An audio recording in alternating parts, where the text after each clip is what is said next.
Hey, welcome to 23 Degrees Sideways. Today we're going to talk about doing of stuff. That's kind of a big part about living aboard that people kind of skip sometimes, especially there's a lot of Reddit questions that get about lifestyle. Right now there's just a whole movement, like there's this whole sifting little movement of van lifers or potential van lifers or not quite van lifers who are looking at boats. Boats are the thing now. And they get into this whole lifestyle. There's kind of like, it's like the YouTube lifestyle videos, lifestyle questions, and they don't get into the doing of stuff questions. This is really important. Doing of stuff. That is really big when you're talking about boats. You'll actually see this a lot in the schoolie community, not as much in van life. A lot of people who do van life will do a build or do a no build, throw a mattress in the bottom of a van and get some plastic crates from Walmart and go. And that's totally fine. It's actually probably the ideal way to do van life is to either get a Class B that has some fittings already installed, or do a no build where you put your bed on your storage and your storage comes out, and minimal framing, and anything you want runs off of a Jackery, a portable solar panel, a portable inverter.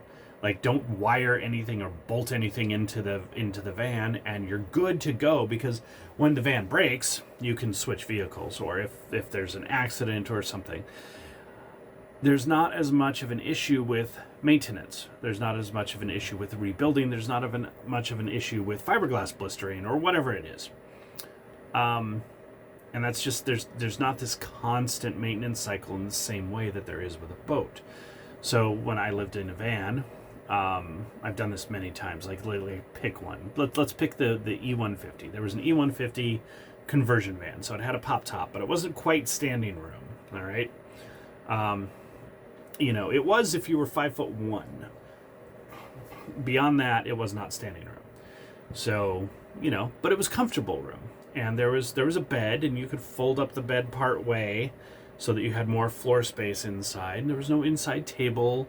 If you really wanted to like chill out and eat, because it was a conversion van, it had a nice place between the two front seats where you could do stuff. So you'd hang out there, and you could eat, share meal with your wife or whatever. You could sit on the bed. You obviously, because you're in a van and you're doing van life, you usually have access to like outside seating places, picnic tables, stuff like that. You could throw a tarp up if it's raining.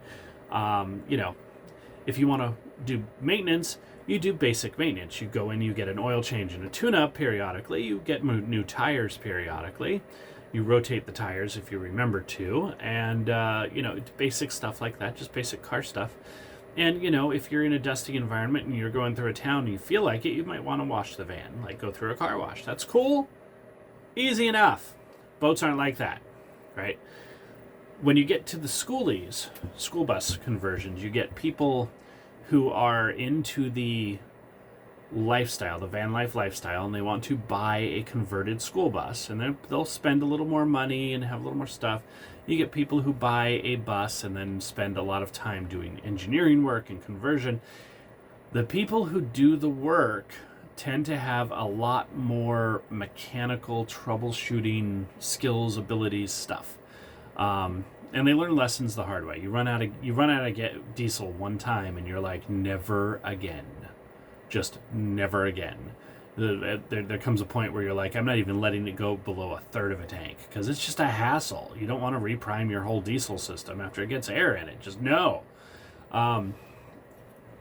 You learn mechanical stuff. You learn about fasteners and steel and what happens when you put steel and wood together with no barrier, no oil, no epoxy, no rubber. It just condenses and rots the wood. You learn all this stuff. And there's a lot more doing. But it's not always specifically necessary. There's kind of a classic mode of this, which is the schoolie, where you've got this hippie dude who knows all of the mechanical stuff and he does everything, and then he's got a wife or a companion who's kind of along for the ride and does support work, and that's totally fine. It's an older mode, but I actually know a family for whom it is exactly the opposite. They have kids, and the dad mostly does dad stuff, and the mom, she's the one who takes care of the bus, the mechanical and the electrical and the stuff. She's got the intuition and mechanical stuff for it. So that's cool. Totally awesome. But quite often, there's this classic hippie dude mode. So boats are even beyond that.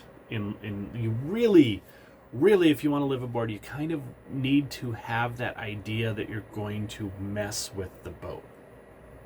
You're going to be messing around on boats full time. Totally fine. You work part time, you work full time, you do whatever you want to do, but you're gonna have to paint. You're gonna have to reseal the windows. You're gonna have to deal with storm damage. You're gonna have to deal with sails or engines or whatever.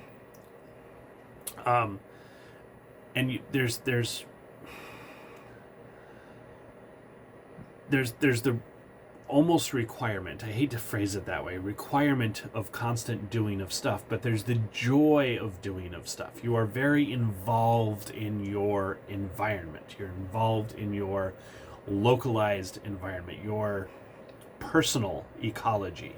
You're involved in it. You control the paint. You control the mold and the mildew. You control the airflow, the heat and the cooling. You control all of this in a way that you generally don't even in van life. Okay, van life quite often has much more crazy restrictions on this stuff because there's a weight penalty.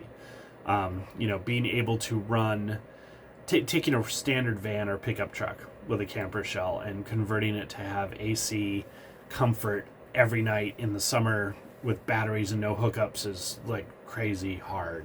Okay, there's a weight penalty to that you don't have on a boat. In fact, on a boat, there's a certain element where there's a lot of debates about this right now, where continuing to use the lead acid batteries is better than lithium just because the weight actually helps with the handling, balance, trim, and sit of the boat, how well it sits in the water. And you need to have a certain amount of weight. So that's actually really cool. Of course, the problem is that weight needs to be as close to below the waterline as possible, and batteries and waterline and bilge, the technical stuff, that it can get a little problematic. Anyway, doing of stuff. You're going to do more stuff on a boat. You need to, all right? And so that's really... It's one of the key things to think about in terms of, do I want to do this? Do I want to have fun messing around on my boat? That's a very important question. It's totally fine to sit in the cockpit and drink your rum drink and be like totally, or your tea in the morning, and be totally chill. And you're gonna spray down the cockpit, you're gonna clean out the grill, you're gonna touch up the paint, you're gonna fix the sagging lifeline, you're going to do it's all just stuff. And you can do it within arm's reach of your cockpit, and it makes it really fun and easy to do a lot of this. There are things that are harder on a boat. Quite often engine work is much more difficult because it's hard to get at the engine. Most boats are pretty small and don't have proper engine rooms. Working with the galley can be very tight. Working with a head can be very tight, but it's not. Plan out the projects, take it easy, take it one step at a time. Just look at the project, go, oh hey, this is easy, step by step by step, and do something every day, as much as you can, and it's pretty chill. But there is this whole big thing that you are doing of stuff. You are doing the doing of the stuff all the time.